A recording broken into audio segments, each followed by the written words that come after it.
mediante la cual conocerán el posicionamiento de la Asociación para una Sociedad Más Justa respecto al nuevo Código Penal que está próximo a entrar en vigencia. Nos acompañan en la mesa principal el director ejecutivo de la Asociación para una Sociedad Más Justa, Carlos Hernández, el director de Gobernanza y Estudios Aplicados de la Asociación para una Sociedad Más Justa, Lester Ramírez, y el coordinador del Programa de Apoyo Técnico Legal al Sector Justicia y Seguridad, Kenneth Madrid. Vamos a iniciar esta conferencia de prensa con la lectura del posicionamiento de la ASJ que hará el abogado Lester Ramírez. Muy buenos días. Gracias por atender la invitación. Voy a leer a continuación un breve pronunciamiento. El título se llama "Se debe extender la vacatio legis del nuevo Código Penal y generar un diálogo amplio y sincero para consensuar reformas integrales que beneficien a la sociedad hondureña". El Congreso Nacional de Honduras aprobó el 18 de enero del 2018 un nuevo Código Penal, el cual fue publicado en el Diario Oficial La Gaceta el 10 de mayo del 2019 y establece en su artículo 635 que entrará en vigencia 6 meses después de dicha publicación, fecha que se cumplirá el próximo 11 de noviembre del 2019. Ante tal situación, la Asociación para una Sociedad Más Justa demanda al Congreso Nacional proceder en el seno de la Cámara Legislativa a escuchar a las diferentes demandas ciudadanas y procesar las distintas iniciativas encaminadas a postergar la vacatio legis del nuevo Código Penal, en virtud que la sociedad hondureña urge una reforma transparente y consensuada que no vaya a fomentar bajo ninguna medida conductas tendientes a poner en peligro la convivencia y la paz de toda la población, socavando los valores de la ética y la moral que vayan a comprometer el desarrollo económico, político, social de nuestra patria. En ese sentido, la ASJ, Organización de Sociedad Civil, con la misión de promover la justicia y la paz para la transformación del sistema estatal, se pronuncia en los siguientes términos. 1. El Poder Legislativo está llamado a extender la vacatio legis del nuevo Código Penal hasta el 1 de enero del 2021, a efecto de tener un espacio de tiempo razonable para realizar las labores de reforma al referido código y las acciones de capacitación continua necesarias para todos los intervinientes del proceso penal y su debida formación. Los diputados y diputadas de todas las bancadas del Congreso Nacional deben abordar la necesidad de realizar las reformas necesarias al Código Penal, pero de una forma integral, debidamente consensuada y que beneficie a toda la sociedad hondureña y no a segmentos o a grupos privilegiados.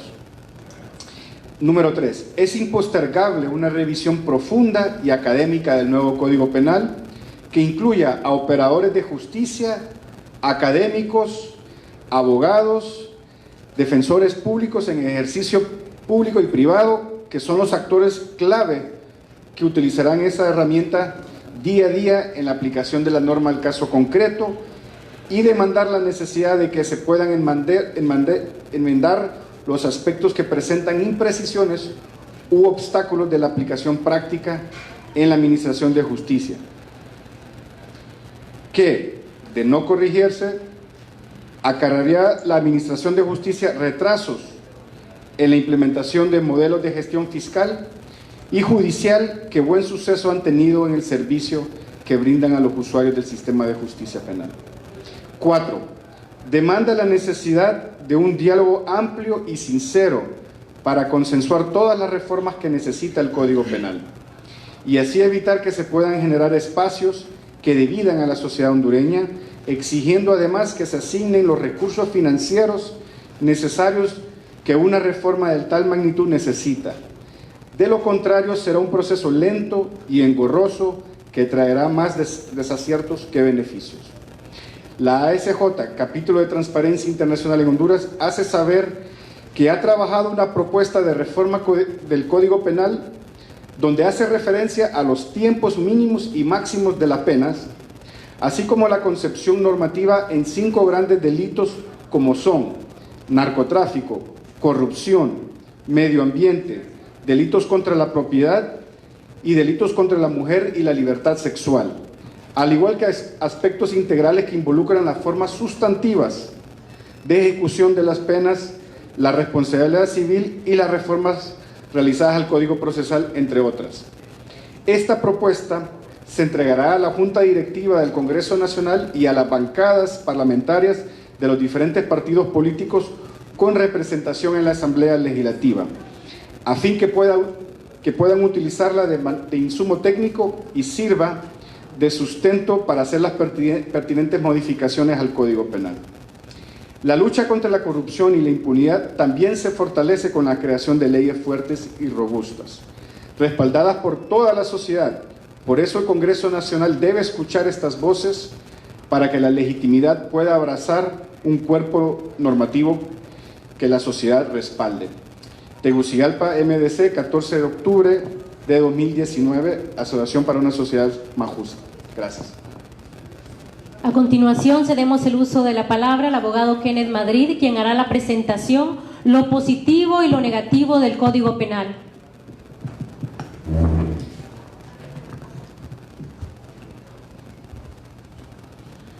Bien, muchas gracias a los medios de comunicación, buenos días por acompañarnos este día. Pues en efecto, el día de hoy vamos a presentarles el posicionamiento sobre el nuevo Código Penal, cuáles son los aspectos positivos y negativos que tiene para la Asociación para una Sociedad Más Justa. En algunos no podemos dejar de destacar los aspectos positivos que tiene el Código y que como cuerpo normativo establece. Tiene un nuevo sistema de penas que viene a configurar de nueva forma lo que ya teníamos y estábamos acostumbrados a rever. Tiene un nuevo sistema de penas en el que ya no solo está la prisión a perpetuidad y la prisión como lo conocíamos comúnmente, sino que el arresto domiciliario se suma ya como una pena principal, además de la detención de fines de semana, que se suma ya como una pena principal. Al igual que hay penas privativas de otros derechos que también se suman en este tema, que son como por ejemplo la prohibición ya de portar armas de fuego, la prohibición de manejar vehículos automotores si se ha cometido los delitos bajo esa modalidad. También hay un nuevo sistema de penas multa, que son los días multa y la multa proporcional, que ahora el que más tiene paga más y el que menos tiene paga menos. Es el modelo escandinavo el que prevalece y es el que hace más justicia para las personas que tienen menos dinero, y es una forma de no darle una pena adicional a la que ya tiene. La prisión a perpetuidad tiene una novedad, y es algo que hay que destacarlo en el código, que es la revisión de la suspensión de pena, que a los 30 años, y esta es una institución traída del derecho anglosajón, en el cual permite que a los 30 años de una persona que está condenada a privación a libertad de por vida, si es una persona que da índices de que se ha resocializado, una persona que no ha vuelto a delinquir, una persona dentro del centro penal, porque eso sucede comúnmente, y se ha resocializado, se ha reeducado y da muestras de que puede salir a reinsertarse nuevamente, entonces tiene la oportunidad de tener un periodo de prueba de 5 a 10 años para poder luego estar ya en libertad. Luego también una de las nuevas formas sustitutivas de ejecución de la pena, que son alternativas a la prisión, que generalmente se dan delitos menores de 5 años para que puedan estas personas cumplir su pena en libertad. Está la suspensión de fallo, el reemplazo de la pena, la suspensión condicional de ejecución de la pena de prisión, porque ahora ya la conmuta desaparece como tal, que es aquellos delitos menores de 5 años que la gente pagaba a razón de 20 lempiras por día para poder gozar de la libertad a los que han sido condenados a esos delitos. Entonces ahora ya eso desaparece y hay otras penas alternativas para poder tener eso. El tema de la libertad condicional, que también ahora es muy beneficiosa, porque en la actualidad los delitos mayores de 12 años, que en efecto hay que cumplir la 3/4 partes de la pena, y menores de 12 hay que cumplir la mitad. Hoy se eleva ese rango, y para los delitos que son hasta 15 años solo hay que cumplir la mitad de la pena.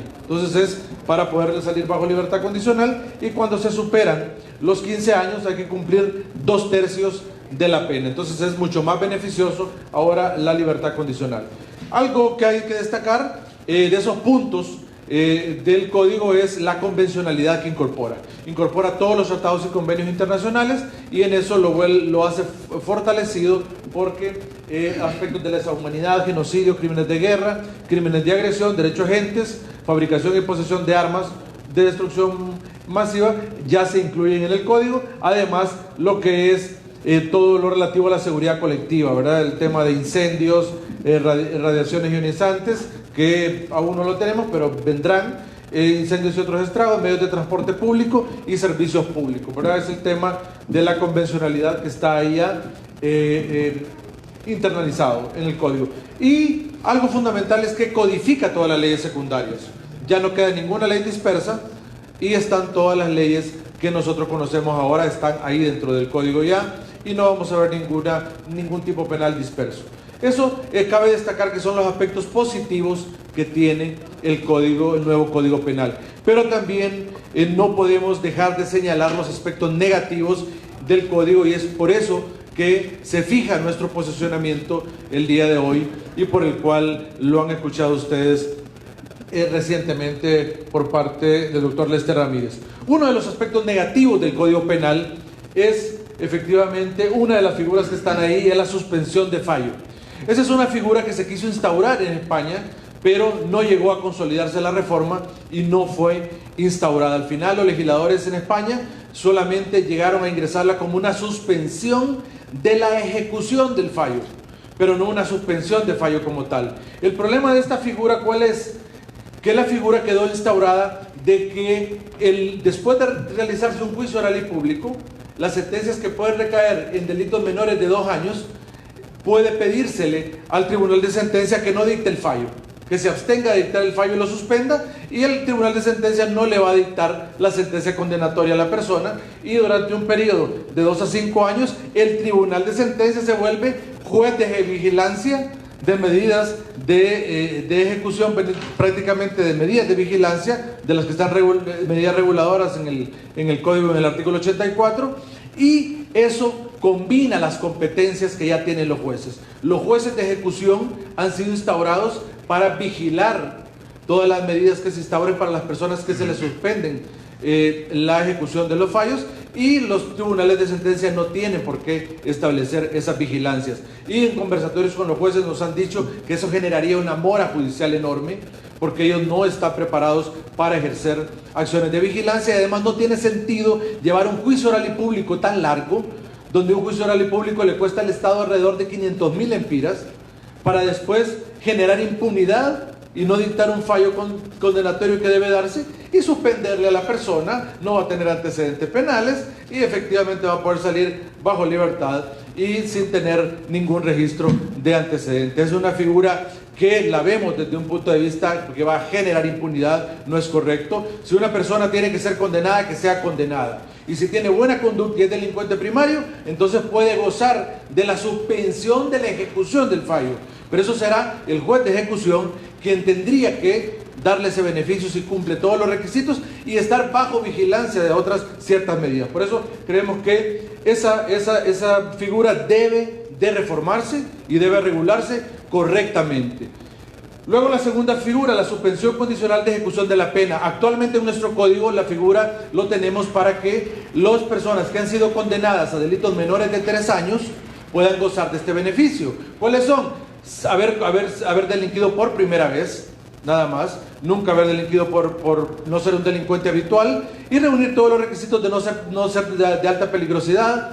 Y sabemos que las condenas menores de 3 años son en delitos menores. ¿Qué pasa? La suspensión condicional ahora la elevaron hasta 5 años para que puedan gozar ya de delitos elevar la cuantía, y creemos que eso no es conveniente porque ya hay otra figura que es el reemplazo de pena, que fue una figura que se trajo al código para sustituir a la conmuta, que es el pago de dinero por los delitos menores de 5 años. Entonces por eso se trajo el reemplazo ya está para los delitos menores de 5 años, y que el reemplazo permite que la pena menor de 5 años se pueda reemplazar por multa, se pueda reemplazar por detención de fines de semana, por arresto domiciliario, una figura muy amplia. Entonces la suspensión condicional no tiene sentido que hayan 2 figuras para delitos menores de 5 años, para que pueda haber, digamos, como un abanico donde puede escoger el juez cuál le va a aplicar a la persona. No es correcto. Debe de haber un sistema claro. Si va a haber una suspensión de ejecución de fallo, delitos menores de 2 años, suspensión condicional de ejecución de la pena menores de 3 años, y el reemplazo ya está para delitos de 5 años para abajo. Ese debe ser el escalonamiento correcto. Las personas jurídicas, tenemos ahí muchas observaciones. Vamos a hacer una puntual por cuestión de tiempo. La persona jurídica dice en la normativa que está y que ustedes van a poder acceder a ello, ya les vamos a decir cómo, dice que las personas jurídicas que hayan facturado al año anterior a la comisión del delito menos de 3 millones de lempiras, no se les va a imputar ningún delito que haya cometido su representante legal. ¿Qué significa eso? Que entonces van a haber muchas empresas mercantiles que no van a facturar más de 3 millones cada año fiscal, porque si su representante, su administrador, comete un ilícito y lo utiliza a la empresa como tal, no va a haber ningún problema, no va a desaparecer la persona jurídica porque no facturó más de 3 millones de lempiras. Eso es crear clases privilegiadas empresariales y crear impunidad en el país. Por lo tanto, creemos que acá también es un objeto de reforma sustancial ese tema de las personas jurídicas, porque tanto en las personas naturales no pueden haber clases privilegiadas como también en las personas jurídicas. El régimen del perdón. En el artículo 108 es muy claro. Los delitos de orden privado, lo que opera es el perdón del ofendido para que se extinga todo tal y lo que produce, al igual cuando se da el procedimiento de conversión de los delitos de acción pública, perseguirles a instancia particular cuando el fiscal decide no perseguirlos. Entonces la víctima decide convertir la acción y los persigue por la vía privada. ¿Qué es lo fundamental ahí? Opera el perdón. Si el ofendido perdona, eso se puede dar en cualquier etapa del proceso y aún en la ejecución de la pena.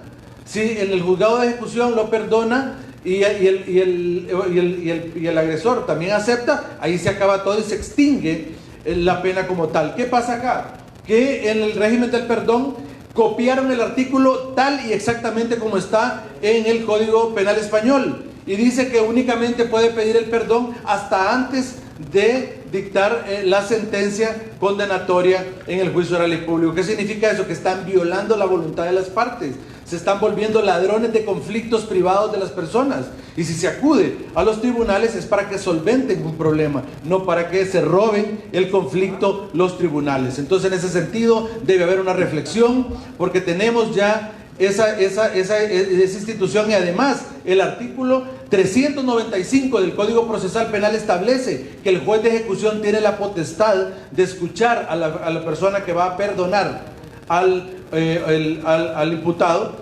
y debe de hacer la audiencia con presencia del fiscal y debe darse efectivamente el perdón. Entonces deben de recapitular, porque aquí parece que lo importante fue solo extraer normas del derecho español sin fijarse cómo teníamos nosotros estructurado el Código Procesal Penal, y que tenemos ya, vamos a cumplir 20 años de tener el Código Procesal Penal acá, y nos olvidamos de las normas procesales sin pensar que tenemos ya un sistema establecido donde no solo podemos traer normas y pegarlas, hacer un cortar y pegar en el código sin ver la parte integral de cómo nosotros desarrollamos. La cancelación de antecedentes penales, que era un tema que lo hemos discutido ampliamente y lo hablamos con el doctor Lester Ramírez el otro día. El tema de la cancelación de antecedentes penales es otro artículo que lo cortaron del Código Penal español y lo pegaron también en el nuestro. ¿Qué pasa? Estamos claros que ellos dijeron, la norma dice que los antecedentes penales se cancelan, dice, por el tiempo igual que dure la condena por el cual la persona fue condenado. Es decir, si yo fui condenado a 5 años, al cumplir mi condena tengo que esperar otros 5 años para que se me pueda cancelar los antecedentes penales, hasta un máximo de 10 si sobrepasaran más de ese término la condena. Eso es injusto, porque una persona que ya cumplió su condena, ya limpió sus antecedentes, tiene derecho a tener una oportunidad de trabajar, tiene derecho a poder reinsertarse en el mundo laboral. Como un código que dice que atiende la prevención general, la prevención especial, y que es un pro homine, va a venir a restringir ese derecho. Incluso en los delitos imprudentes dice que hay que esperar 2 años después de cumplir la condena para poder borrarle los antecedentes penales. Y se olvidan de que acá los están cancelando, y el artículo 6 del Código Procesal Penal dice que los antecedentes penales no se pueden cancelar, porque dice que los antecedentes penales quedan en un registro que lleva el Poder Judicial al efecto y que no se pueden cancelar.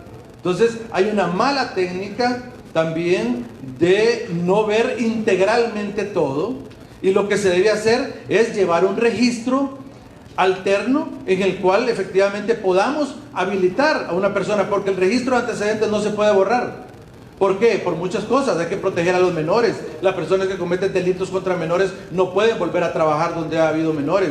Los que han cometido delitos contra mujeres no pueden volver a trabajar donde están las mujeres. Hay que proteger a las víctimas. Entonces, ¿qué pasa? Lo que debe hacer es verse la integralidad, ver las formas. Hay que tener innovación, hay que pensar en la sociedad, pero no solo cortar y pegar normas y traerlas para acá. Tenemos que ver la sociedad en que vivimos y cómo evolucionamos para que esa sociedad en la que tenemos acá funcione de mejor forma. Luego, la responsabilidad civil derivada del delito. Y aquí ya vamos terminando. La responsabilidad civil derivada del delito. Fíjense qué importante es. En Honduras tenemos una tradición en el que todo de todo delito y cuando se ha declarado una persona responsable, hay una consecuencia civil. Pero tenemos la tradición nosotros de que la responsabilidad civil proviene del delito. Hay que esperar una sentencia condenatoria. Pero ¿qué pasa? Acá se trajeron la norma también exactamente igual como está en el Código Español, Penal Español, y dice que se puede interponer la responsabilidad civil al mismo tiempo que se interpone la acción penal.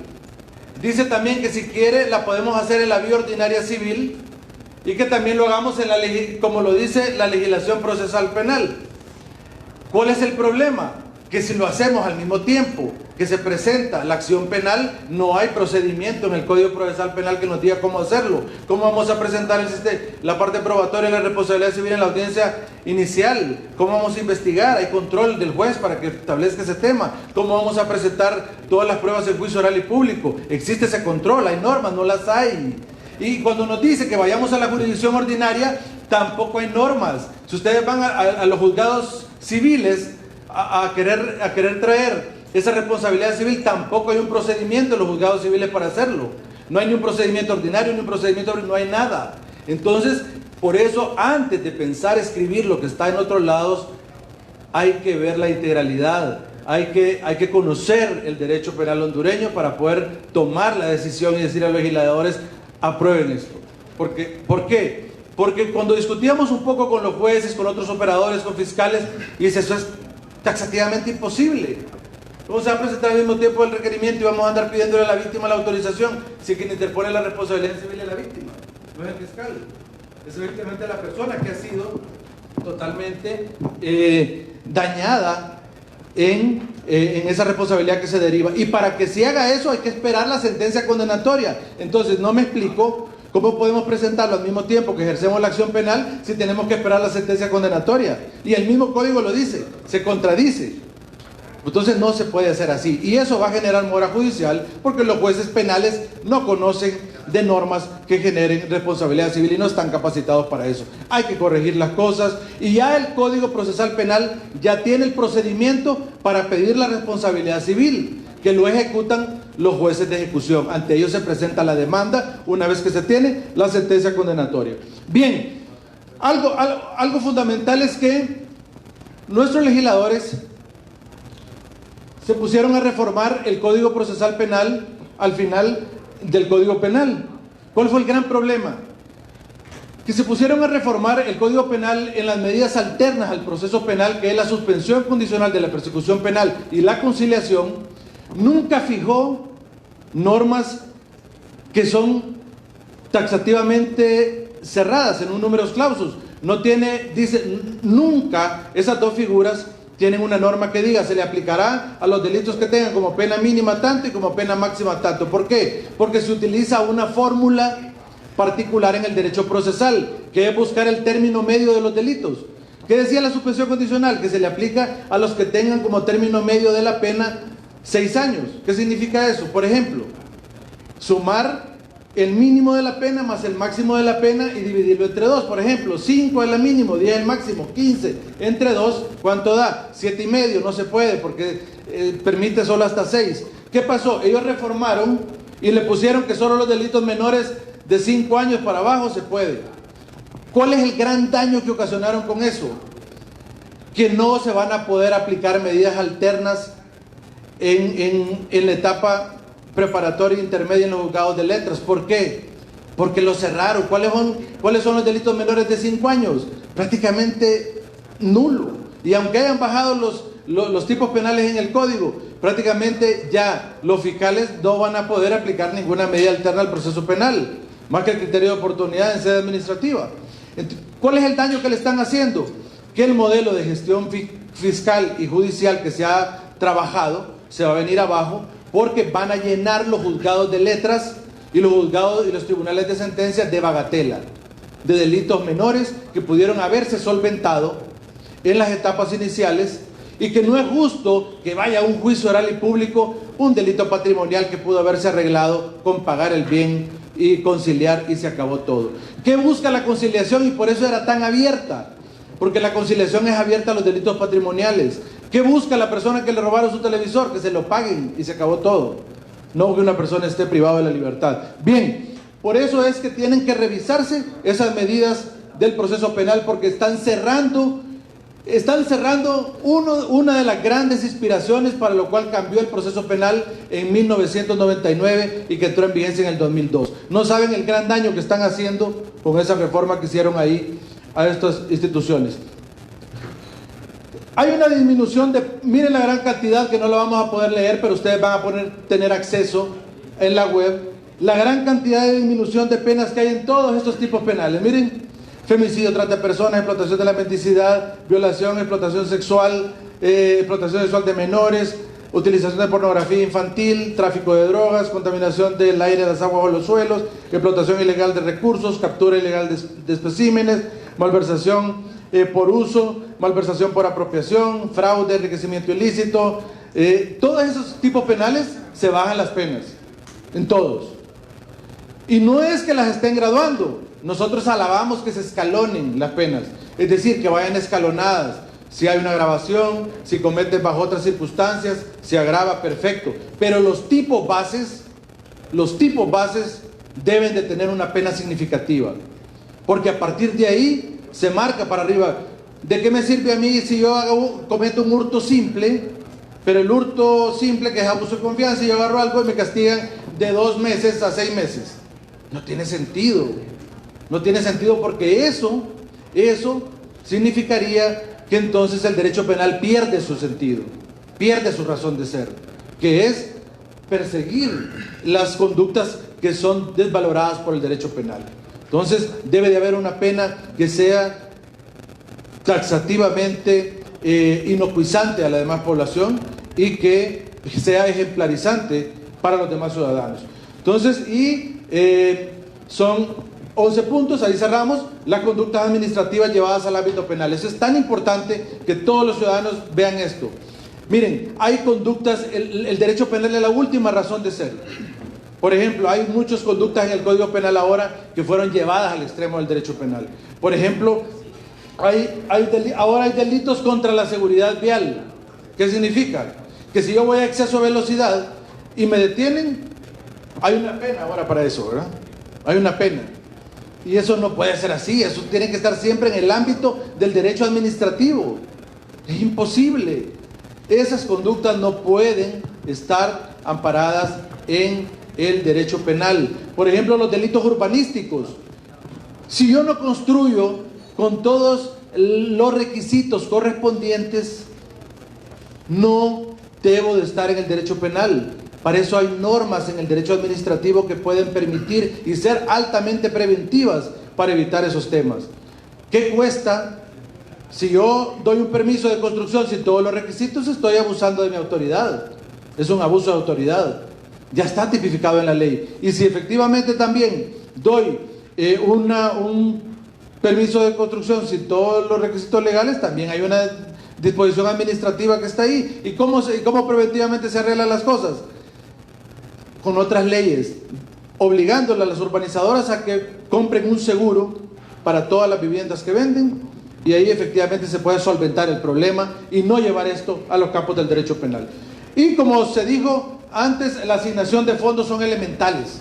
Ahora hay una gran cantidad de equipos técnicos multidisciplinarios que tienen que desplegarse para poder otorgar los días multa. ¿Qué pasa ahora con los días multa? Ahora la multa no está taxativamente señalada como se decía en el código vigente, que son de tanta cantidad a tanta cantidad. Ahora son días multa. ¿Qué permiten los días multa? El juez tiene que valorar cuánto vale el día multa.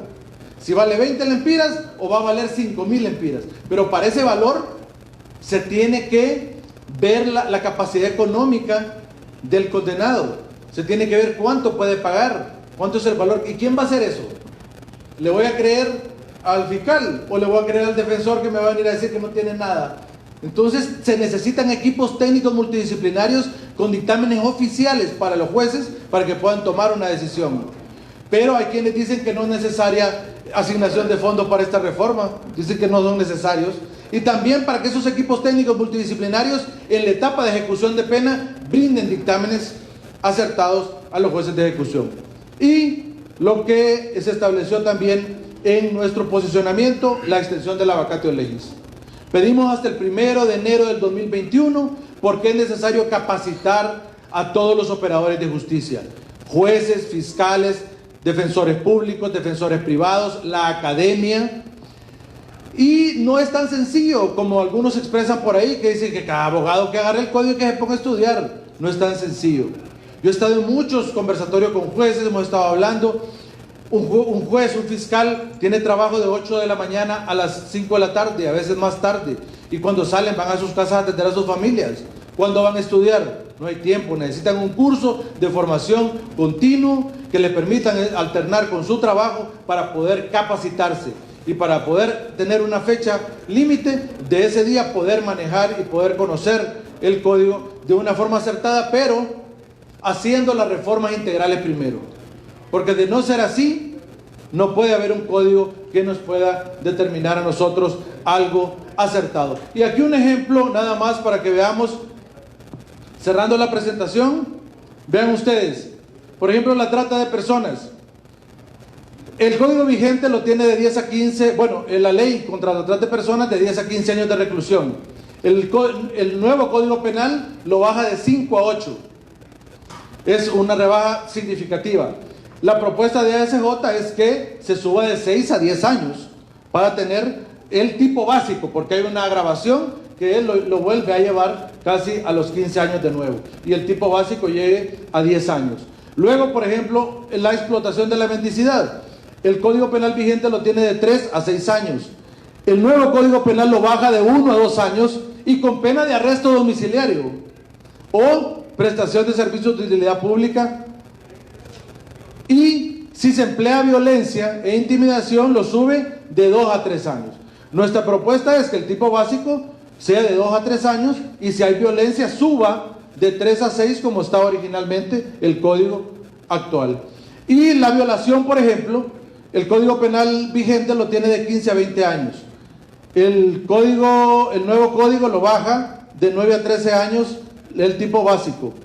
Y hay una agravación por diversas circunstancias que nunca llega a 20. Entonces nuestra propuesta es que el tipo básico quede de 10 a 15, para que con la agravación llegue a los 20 que estábamos en el código.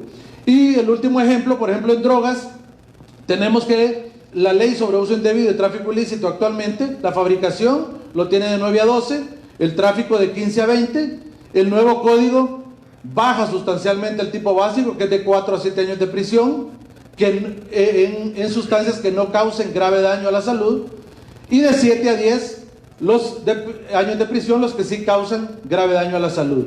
Nuestra propuesta es que suba de 8 a 12 años de prisión los que no causan grave daño a la salud y de 12 a 15 los que sí causan grave daño a la salud en los tipos básicos, ¿verdad? Estos tipos suben en las grabaciones. El hurto y el robo, ambos, el hurto en nuestro código actual está de 2 a 5 años de reclusión si el hurtado excede 5,000 y de 4 a 7 si el hurtado excede, de 2 a 5 si no excede 5,000 y de 4 a 7 si el hurtado excede 5,000 lempiras. En el nuevo código, si lo hurtado es menos de 5,000 lempiras pasa a ser una falta, porque ya no es significativo los 5,000 lempiras. Y miren la pena, 6 meses a 2 años si lo hurtado excede de 5,000 lempiras. Es una baja significativa del tipo básico. Nuestra propuesta es que el tipo básico suba de 2 a 4 años de prisión, porque ya con los tipos agravados llega a los 7 años.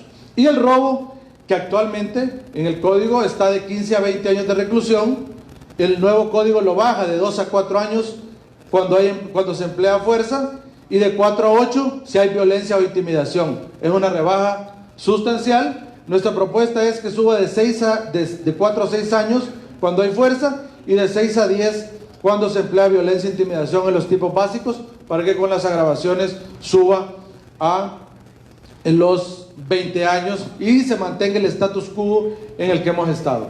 Gracias.